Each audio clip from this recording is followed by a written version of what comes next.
Rustin is out on Netflix, new film directed by George C. Wolfe, who previously made Ma Rainey's Black Bottom. This one stars Colm Domingo and Chris Rock and is based on a real story, the story of Bayard Rustin, one of the key figures in the civil rights movement in America. The story starts in 1960 when Rustin was just actually be kicked out of the inner circle of organizers. There is a risk of a smear campaign using his homosexuality as a tool to undermine Martin Luther King, with whom Rustin is close friends. So he's sort of kicked out, he's left out, bitterly leaves the movement. And then we skip to 1963, where he's restless at his current job. He's unhappy. He feels he isn't doing enough. He feels he's wasting his talents. And eventually he comes up with an idea to start organizing again, to organize a huge protest, the March on Washington, D.C., where he ambitiously projects 100,000 people to come attend.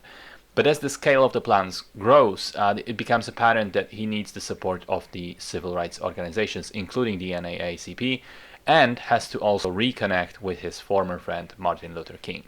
So I'll start by saying that the story is quite interesting. It's the sort of backroom, untold story behind what led to the event where Martin Luther King gave the "I Have a Dream" speech, perhaps one of the most famous speeches in history. We all know that speech and we all know King, but it's interesting to learn how as much as he was the face of the movement and the voice of the movement, he needed Rustin to do the actual organizing grunt work. And the story of Rustin is told through a really fascinating lens because it explores how the civil rights movement needed him for his talents, but was wary of his homosexuality, which leads to the central question. Well, where do you draw the line for discrimination? Do you fight against racism, but are okay with discrimination against gay people? How do you resolve the problems of hypocrisy in some of those structures?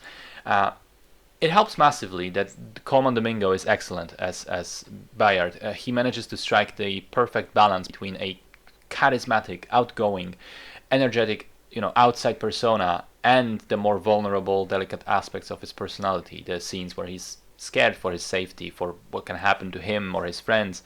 The scenes where he opens up to people romantically and emotionally.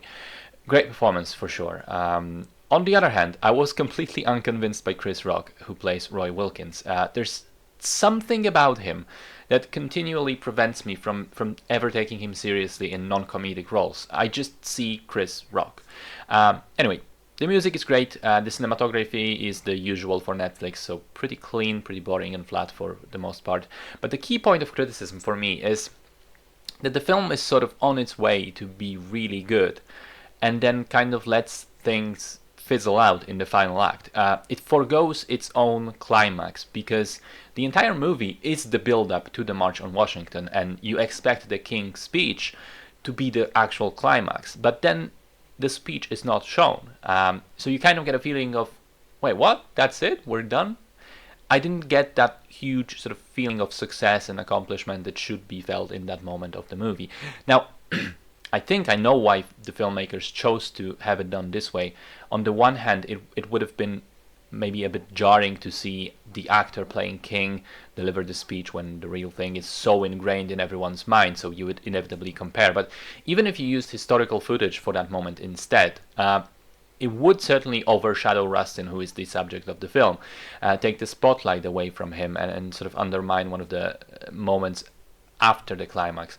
So I understand the choice, but I still don't agree with it because the result feels anticlimactic. Maybe they could have played the audio of the real speech and show the crowds and all the people that Bayard managed to get together and sort of have the speech but manage to refocus it on him and his accomplishment.